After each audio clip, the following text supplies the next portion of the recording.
The space station floated above a dead world. It was massive, bigger than most cities on Earth. Inside, the Great Hall of the Galaxy Council stretched for nearly a kilometer. Crystal walls showed the stars outside, and strange lights floated near the ceiling, casting shadows on the beings below. 12 species ruled this part of the galaxy. They had done so for 10,000 years. Their representatives sat in a wide circle, each in a seat designed for their strange bodies. Some had 4 arms. Some had no arms at all. Some breathed water and sat inside floating spheres of liquid. Some looked like insects the size of cars. Some were made of rock and metal. And then there was the human. Kong Taiho stood alone at the smallest podium in the room. He was 52 years old, with gray hair at his temples and calm, tired eyes. He wore a simple black suit, no medals, no fancy clothes. Just a man standing among giants. The other species had always found humans boring. They were small, weak, and their technology was laughable. 50 years ago, when humanity first discovered faster-than-light travel and met the galaxy, the Council had given them a small corner of space and told them to stay quiet. Humans had obeyed. They always obeyed. Taiho had been Earth's ambassador for 20 years. In all that time, he had never raised his voice. He had never complained when other species pushed humans around. He had smiled politely when the Kalathi took human cargo ships. He had nodded respectfully when the Council denied human requests for better territories. He was, everyone agreed. Perfectly harmless. Today would be different. High Chancellor Vorn of the Kalathi Dominion rose from his seat. He was tall, nearly 3 meters, with blue-gray skin and 4 muscular arms. His species controlled the largest military in the known galaxy. They had conquered dozens of worlds. They feared nothing. "This session is now open," Vorn announced. His voice was deep and rough. The translation machines in everyone's ears turned his words into their own languages. "We are here to address the human problem." Taiho's expression did not change. He had known this was coming. For the past decade, Vorn continued, humanity has been expanding into the Outer Rim. They have established 17 colonies and territories that were not assigned to them. They have refused to pay proper taxes on their trade routes. They have ignored our warnings. A murmur ran through the chamber. The other species watched with interest. Some of them smiled. They had never liked humans. Too many humans, too fast. It made them nervous. "The Council has voted," Vorn said. The result was unanimous. "We hereby declare war upon the Terran Union. All human colonies outside their original territories will be seized. All human military vessels will be destroyed. Earth will accept new terms of surrender, or Earth will burn." Silence filled the hall. Every eye turned to the human ambassador. This was the moment. For 50 years, the galaxy had pushed humanity down. They had taken human ships. They had killed human colonists and called it border enforcement. They had laughed at human diplomats and treated them like children. Taiho was supposed to beg.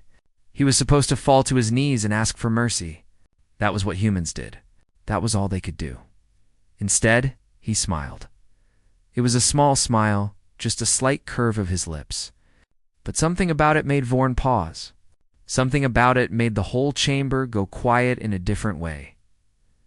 Taiho reached up and touched the communication device behind his ear. He spoke softly, but his voice carried in the silence. "This is Ambassador Kong to Earth Command. Authorization code, Taiho Savin Savan Black. Begin Protocol Awakening. I repeat, begin Protocol Awakening." For a moment, nothing happened. Then Taiho lowered his hand and looked at the Council. His smile had not faded. If anything, it had grown wider. "High Chancellor," he said, "I must thank you. Truly, we have waited a very long time for this." Vorn's eyes narrowed. "Waited? Waited for what?" "Your destruction." "No," Taiho said. "We have been waiting for you to start the war. You see, we could never attack first. Our people would not accept it. Our leaders could not justify it. But if you attack us," he spread his hands, "well, then everything changes." A Kalathi officer rushed into the chamber. He ran to Vorn and whispered something in the High Chancellor's ear. Vorn's blue face went pale. That is impossible, Vorn said. Is it? Taiho asked. Let me guess. Your forces just tried to attack the human colony at New Busan. They expected 1 or 2 small defense ships. Instead, they found a fleet. A very large fleet. A fleet that, according to your records, does not exist. The chamber erupted. Representatives shouted at each other. Some demanded answers. Some called for their own ships to report in. More messengers arrived. Each one brought worse news. Human ships were appearing everywhere. Not the small, weak vessels the galaxy knew. These were warships. Massive warships. Warships with weapons that could tear through Kelethi armor like paper. How? Vorn demanded. His voice cracked. How is this possible? We have watched you for 50 years. Your technology is primitive. Your military is nothing. Taiho walked out from behind his podium. He moved slowly, calmly, like a man taking a pleasant walk. The guards around the chamber raised their weapons, but he ignored them. You watched what we wanted you to see, he said. Every failed experiment. Every weak ship. Every struggling colony. We showed you exactly what you expected. And you believed it. Because you wanted to believe it. Because you needed to believe that you were superior. He stopped in the center of the chamber and looked around at the assembled powers of the galaxy. For 100 years, since first contact, humanity has prepared for this moment. We knew you would never accept us as equals. We knew that eventually you would try to destroy us. So we got ready. Vorn stepped forward, his 4 hands clenched into fists. You are bluffing. This is some kind of trick. No trick, Taiho said. Right now, human fleets are entering the home systems of every species that voted for this war. Not to attack, not yet. Just to show you what we have. To show you what we have always had. His smile faded. For the first time, the chamber saw something else in the human's eyes. Not fear, not weakness. Something cold and hard and very, very old. You wanted war, Taiho said. You have it. And you have no idea what you have awakened. The lights flickered. Through the crystal walls, they could see it now. Ships. Human ships. Hundreds of them, appearing out of nowhere, surrounding the station. Suggest, Taiho said quietly, that you contact your governments. Tell them that the humans are no longer asking for respect. We are taking it. He turned and walked toward the exit. No one tried to stop him. Behind him, the Galaxy Council descended into chaos. 3 kilometers below the mountains of Korea, there was a city that did not exist on any map. Admiral Park Soo-jin walked through its corridors, like she had done every day for the past 60 years. She was 142 years old, though she looked no older than 50. Human life extension technology had been officially limited to small improvements. Unofficially, Soo-jin and others like her had been alive for over a century. Waiting for this day, the underground city stretched for hundreds of kilometers. It held laboratories, factories, training centers, and the largest military command center in human history. 10 million people worked here, and none of them existed in any government record. To the galaxy, they were dead, or they had never been born at all. Soo-jin entered the main command room. Massive screens covered every wall, showing maps of human space and beyond. Red dots marked enemy positions. Blue dots marked human forces. There were a lot more blue dots than anyone outside this room knew. The protocol is active, said a voice behind her. General Yoon Hansul stood at attention. He was younger than Soo-jin, only 90 years old. But he commanded the hidden asteroid bases scattered throughout the solar system and beyond. Good, Soo-jin said. Connect me to the others. The screens flickered. 2 more faces appeared. Fleet Marshal Onari, a woman with sharp eyes and gray-streaked hair, commanded the dimensional shipyard's facilities, hidden in pocket universes that human scientists had learned to create decades ago. Director Baek-jun, head of Terran intelligence, looked tired but satisfied. She had spent 40 years placing spies in every alien government. It has begun, Soo-jin said. Ambassador Kong has confirmed. The council declared war. The 1st through 7th Armadas are ready to deploy. We can have ships in every enemy system within 6 hours. Intelligence assets are standing by, June added. We have operatives in 90% of their military command structures. When you give the word, we can disable their communications, corrupt their navigation systems, and feed them false information. Hansel brought up a display. The asteroid networks are fully armed. If any enemy ship gets within range of Earth or the core colonies, we can hit them with enough firepower to crack a moon. Sujin looked at the map. 100 years of work. 100 years of patience, sacrifice, and lies. It all came down to this moment. Before we begin, she said, I want everyone to remember how we got here. The room went quiet. They all knew the story, but some things needed to be said out loud.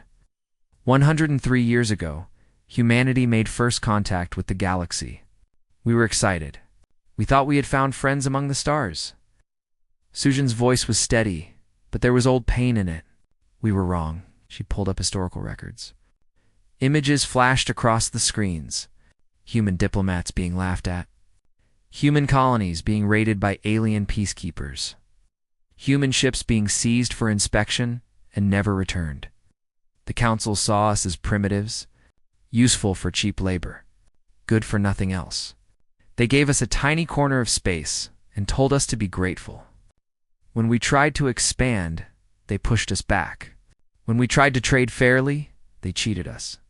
When we complained, they ignored us. More images. A human colony world on fire. Bodies floating in space. Children crying in refugee camps. The incident at Gangwa Colony, Sujin said. 30 years after first contact, Kelethi warships destroyed the settlement because humans had built a mining station too close to Kelethi territory. 400,000 dead. The council ruled it was justified. They said we had violated the treaty. I lost my parents there, Hansel said quietly. I was 12 years old. Many of us lost people, Sujin replied. And that was when the decision was made. Not by politicians. Not by generals. By the people themselves. Humanity voted in secret across every colony, every nation, every station. The question was simple. Do we accept this forever, or do we prepare to fight back? The vote had been 94% in favor of fighting back. The problem was, we could not win. Not then. The Kelethi alone had 10,000 warships. We had maybe 200. Their technology was centuries ahead of ours. So our leaders made a different choice. We would not fight now. We would wait. We would learn. We would build. And when the time came, we would be ready. Sujin waved her hand. The screen showed the fruits of a century of secret work. Hidden factories on moons and asteroids. Producing ships by the thousands. Scientists working on captured alien technology, improving it, making it better. Training facilities where soldiers learned to fight in ways the galaxy had never seen. Spy networks that reached into the heart of every alien government. We let them think we were weak, Sujin said. Every time a human scientist made a breakthrough, we hid it. Every time we've built a new weapon, we put it in storage. Every time our people wanted to fight back, we told them to wait. Just a little longer. Just a little more preparation, June spoke up. The hardest part was the intelligence work. We had to make them believe their own lies. Whenever their spies came to check on us, we showed them what they expected to see. Broken ships. Failed experiments. Struggling colonists. They never looked deeper because they did not think there was anything to find. And now? Nari asked. Sujin looked at the map one more time. Enemy fleets were already moving toward human space. They expected an easy victory. They expected humans to surrender like they always did. They had no idea what was coming. Now we show them the truth, Sujin said. All assets are authorized to engage. But remember our rules. We are not them. We do not kill civilians. We do not destroy worlds. We fight their military, we break their power, and then we offer peace. Real peace. On our terms. And if they refuse, Hansel asked. Then we keep fighting until they accept. but we never become monsters. That is what separates us from them. That is what makes us human. She stood straight and looked at her commanders through the screens. For 100 years, we have pretended to be weak. We have swallowed our pride. We have watched our people suffer. We did this because we knew that one day we would have the chance to change everything. That day is today. Her voice rose, filling the command center. Send the signal to all forces. Operation Dawn begins now. Show the galaxy what humanity really is. Across human space, hidden bases came to life. Ships that had waited in silence for decades powered up their engines. Soldiers who had trained their entire lives checked their weapons one final time, and in the depths of space, dimensional gates began to open, revealing fleets that should not exist, carrying weapons that should not be possible, crewed by a species that had spent a century learning one simple lesson: never underestimate humanity. The galaxy was about to learn that lesson too. The Kalathi 3rd Expeditionary Fleet dropped out of faster-than-light travel with perfect precision. 800 warships, each one bristling with weapons, arranged themselves in attack formation above the human colony of New Busan. Admiral Korath stood on the bridge of his flagship, the Divine Claw. He was a veteran of 40 campaigns. He had burned worlds and crushed rebellions. This mission, he thought, would be the easiest of his career. Scan the system, he ordered. His sensors officer worked the controls. Admiral, I am detecting one ship in orbit around the colony. Civilian class. No weapons. Korath made a sound of disgust. This is their defense? One cargo ship? It appears so, Admiral. The colony itself has basic ground defenses, but nothing that can threaten our fleet. Pathetic. Korath leaned back in his command chair.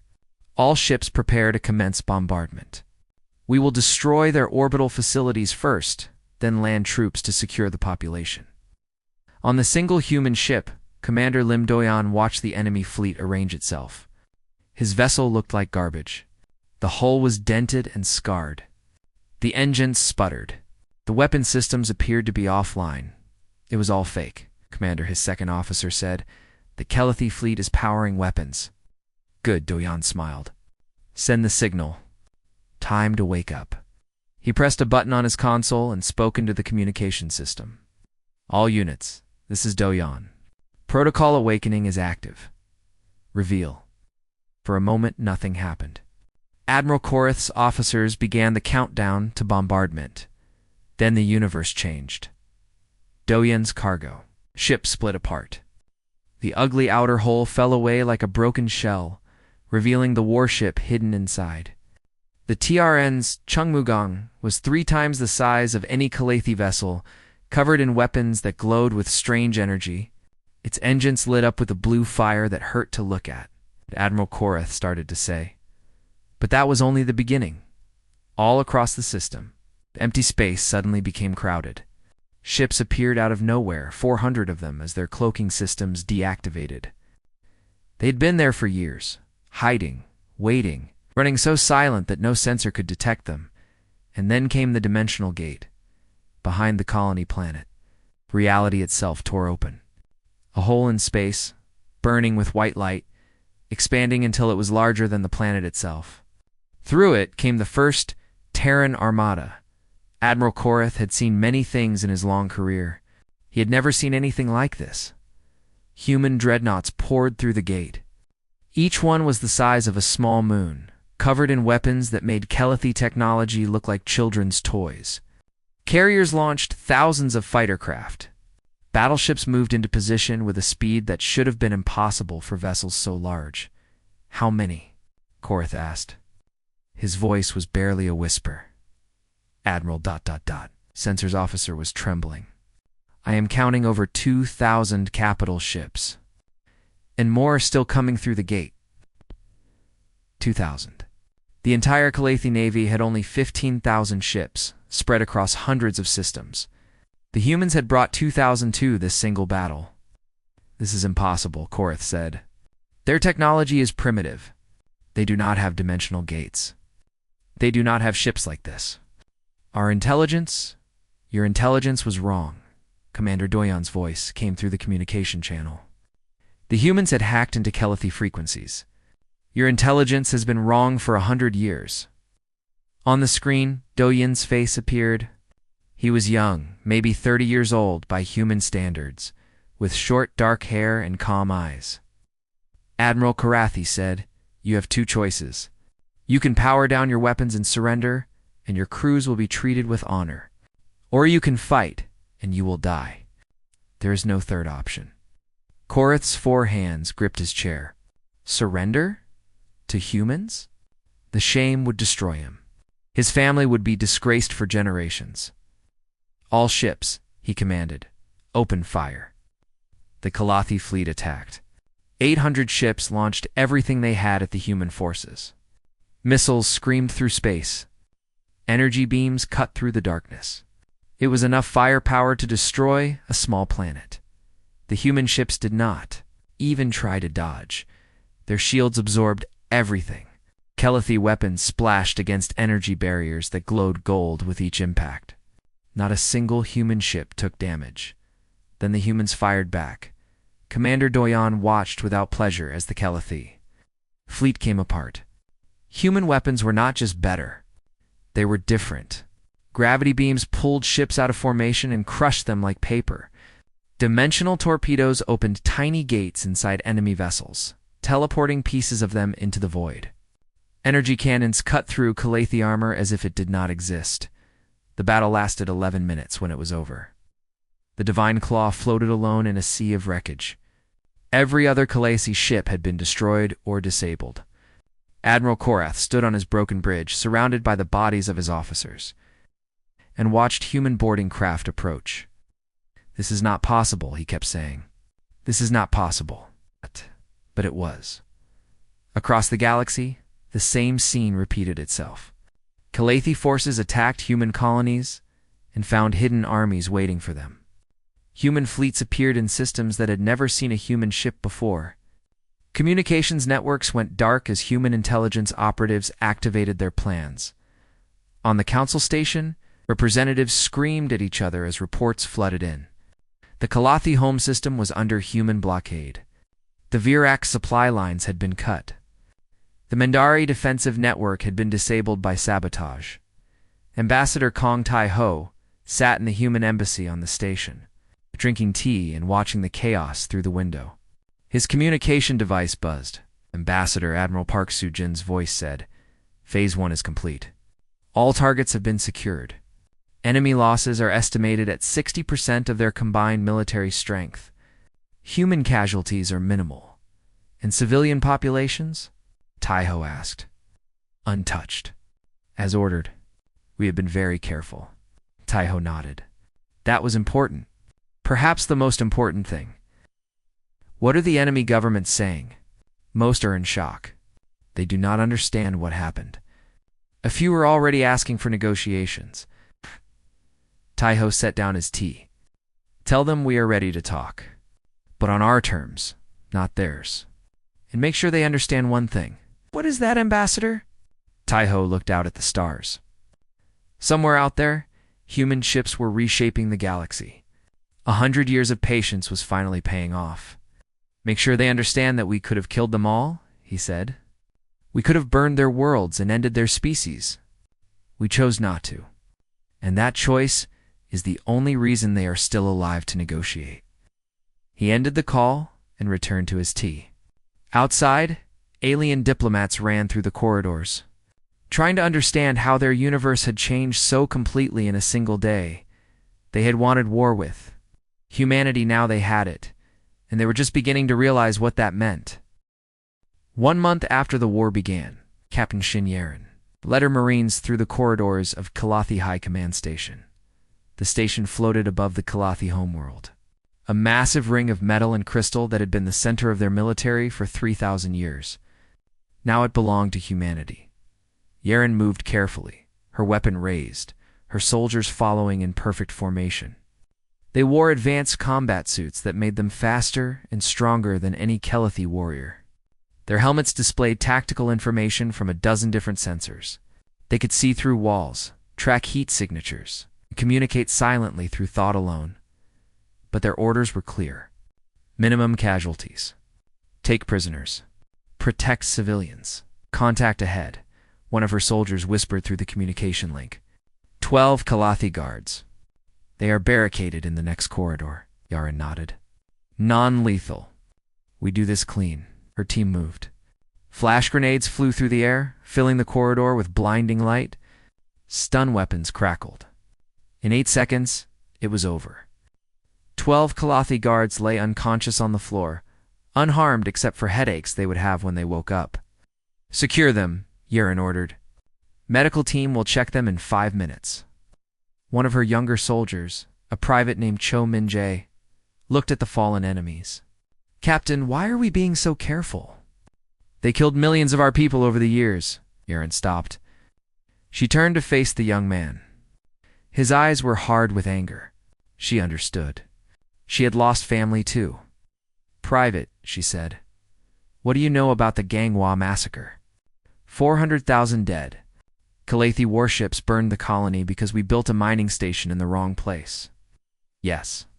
And when it happened, humanity made a choice. We could have attacked immediately. We were weak, but we could have hurt them. We could have started a war that would have ended with our extinction. Yaren's voice was steady. Instead, we chose to wait, to prepare, to become strong enough to win. So now we are strong. We have one. And now we face another choice. We can do to them what they did to us. We can burn their worlds, kill their children, make them suffer the way we suffered. She shook her head. Or we can be better than them. We can show the galaxy that humanity does not need to be cruel to be powerful. Min-jae was quiet for a moment. And if they do not learn, if they attack us again, then we defeat them again, and again, and again, until they understand that peace is their only option. Yaren put a hand on his shoulder. Revenge feels good, private, but it does not build anything. It does not make the future safer for your children. Only peace can do that. She turned and continued down the corridor.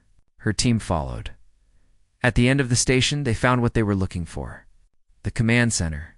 Inside, Supreme Commander Voroth, the highest military authority in the Kalathi Dominion, had barricaded himself with his personal guards. Supreme Commander, Yaren called through the door.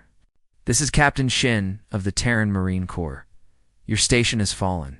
Your fleet has been destroyed. You have 2 options.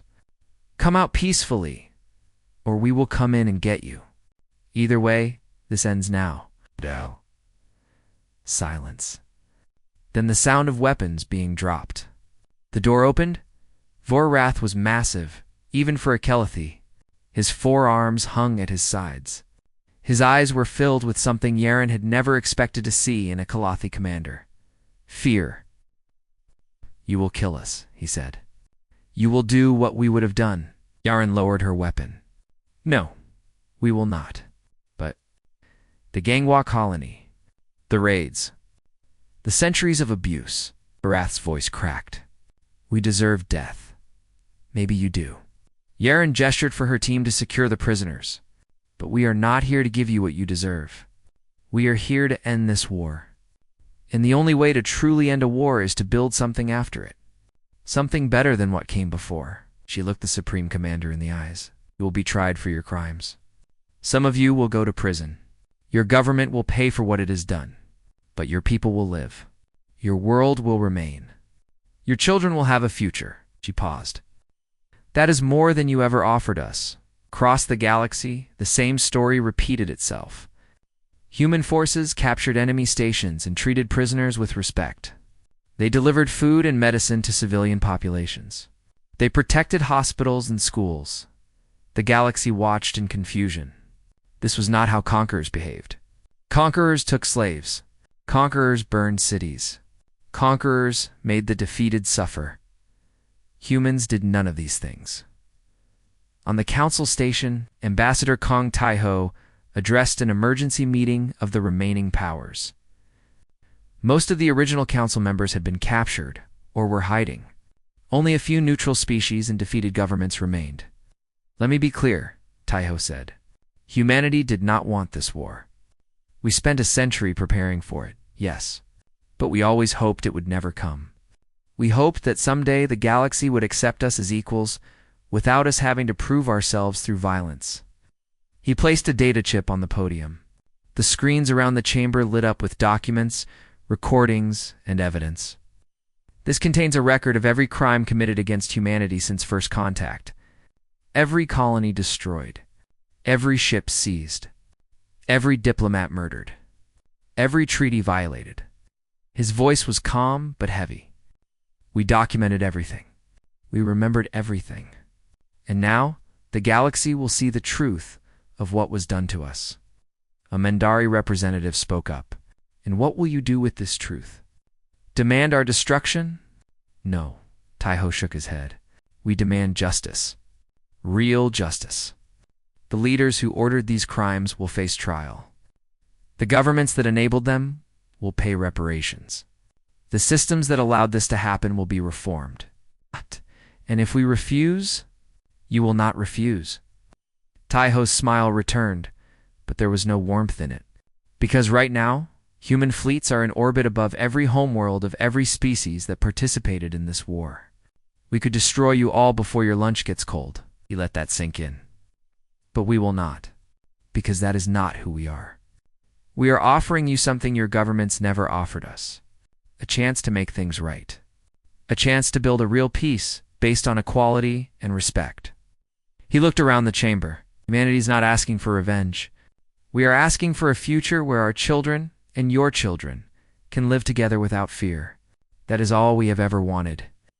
The chamber was silent. Then, slowly, one by one, the representatives began to nod. Back on the Kalathi station, Captain Yeren watched the first human relief ships arrive. They carried doctors, engineers, and enough supplies to feed a planet. Kalethi civilians, who had expected to be enslaved or killed, instead received blankets, food, and medical care. A young Kalethi child, barely old enough to walk, approached a human soldier. The soldier was huge in his combat armor, frightening to look at. The child should have been terrified, instead. The soldier knelt down, opened his helmet, and offered the child a piece of candy.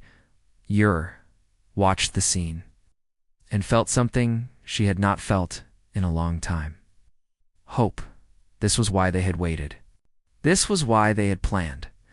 Not for revenge, not for glory, but for this moment. The moment when humanity could show the galaxy that strength did not have to mean cruelty. That victory did not have to mean destruction. They had won the war. Now it was time to win the peace. 6 months after the war began, the galaxy was a different place. President Moon Juan stood before the cameras in the new Terran Capitol building in Seoul.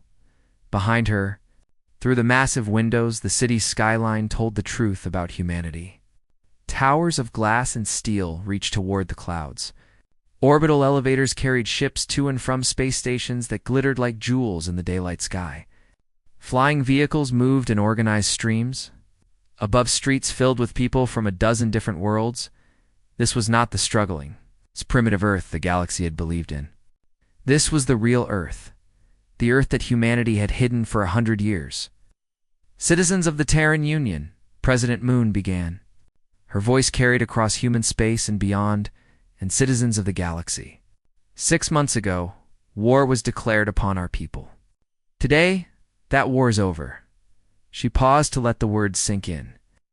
The Galaxy Council, in its old form, no longer exists.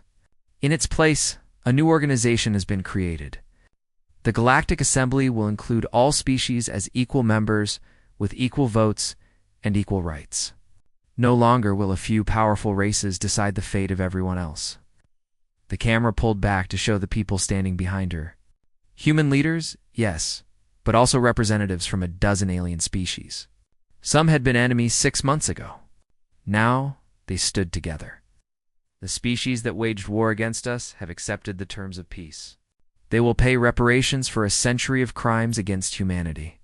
Their military forces will be limited. Their governments will be restructured to prevent future aggression. Moon's expression softened, but they will not be destroyed. Their people will not suffer. Their children will grow up in peace. She looked directly into the camera. Humanity had a choice. We could have used our power to dominate, to take revenge, to become the very thing we hated. We chose differently. We chose to show the galaxy that there is another way. Across human space, people watched the broadcast. On New Busan, Commander Lim Doyan sat in a cafe, watching the screen with fellow officers. They had won the first battle of the war. Now they were learning to win the peace in the underground city beneath Korea.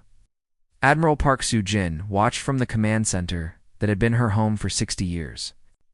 Soon, she would retire. Her work was done. On a transport ship heading home, Captain Shin Yaren held hands with Private Cho Min-jae, who had learned that mercy was not weakness during the campaign. They had found something unexpected in the war. Each other, and in a small office in the new Galactic Assembly headquarters. Ambassador Kong Tai-ho turned off the broadcast and smiled. There was a knock at his door. "Come in," he said. A small figure ran into the room. Kong Murray, his granddaughter, 7 years old, with bright eyes and a smile that could light up any room.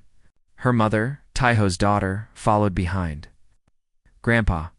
Murray jumped into his arms. "We watched the president talking. Everyone was clapping." "Were they?" Tai-ho hugged her tight. "That is good. That means people are happy. Are the bad aliens gone?" Tai-ho set her down and knelt to meet her eyes.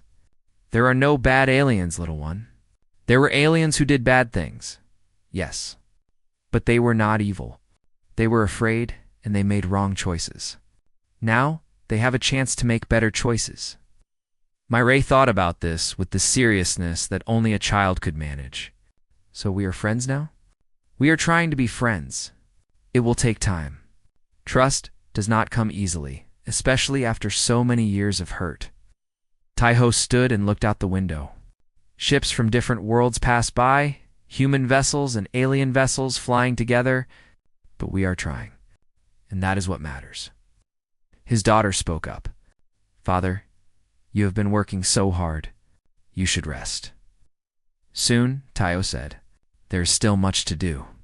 Treaties to finalize. Reparations to organize. New systems to build." He smiled tiredly.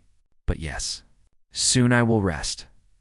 That evening, Tai-ho took Murray for a walk in the gardens outside the assembly building. The gardens had been designed to include plants from every member species. Strange flowers bloomed next to familiar trees. The air smelled of 100 different worlds. They sat on a bench overlooking a small lake. The setting sun painted the water in shades of gold and orange. Alien visitors walked the paths alongside humans, their conversations a mix of languages and translator hums. Grandpa Murray said, "Why did we have to hide for so long?" Tai-ho had been waiting for this question. He had thought about how to answer it for years. "Because we needed to make sure they started the fight," he said. "If we had attacked first, we would have been the villains. The rest of the galaxy would have joined together against us. But because they attacked us, everyone could see that we were defending ourselves. We did not want war. They forced it upon us. We could have stopped them before. You were strong enough." "Yes." But strength is not just about power. The strongest thing a person can do is choose not to fight when they could win easily. We had to wait until they forced us, so everyone would know we never wanted war. We only wanted peace." Murray leaned against his arm. "Were you scared?" Tai-ho thought about all the years of pretending. The insults he had swallowed. The anger he had hidden. The fear that maybe one day the plan would fail and humanity would pay the price. "Yes," he admitted. "I was scared every day.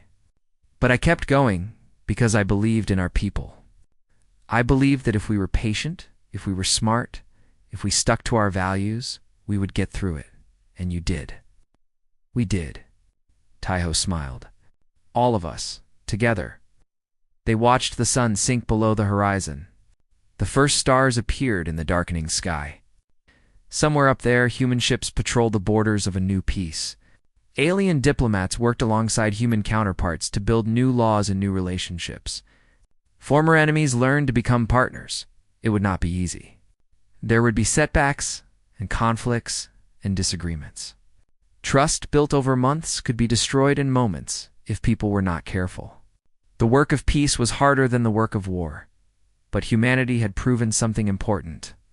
They had shown that you could be strong without being cruel, that you could win without destroying, that you could defeat your enemies and then help them become something better. Grandpa Murray said sleepily, "What happens now?"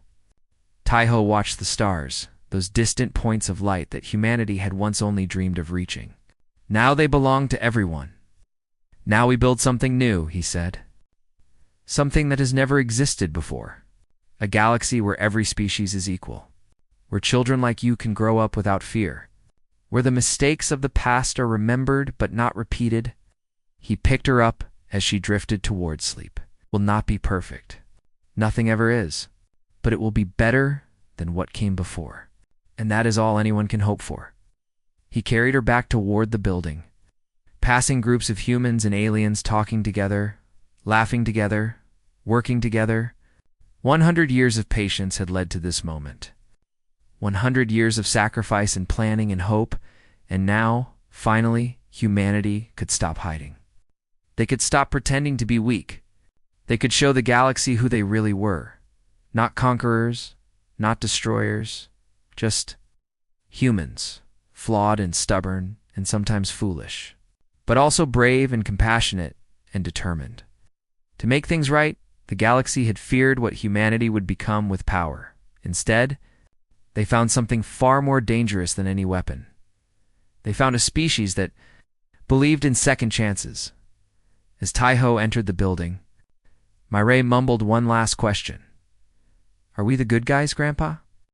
He kissed her forehead and smiled. "We try to be, little one. Every day we try to be." And that, he thought, was all that really mattered.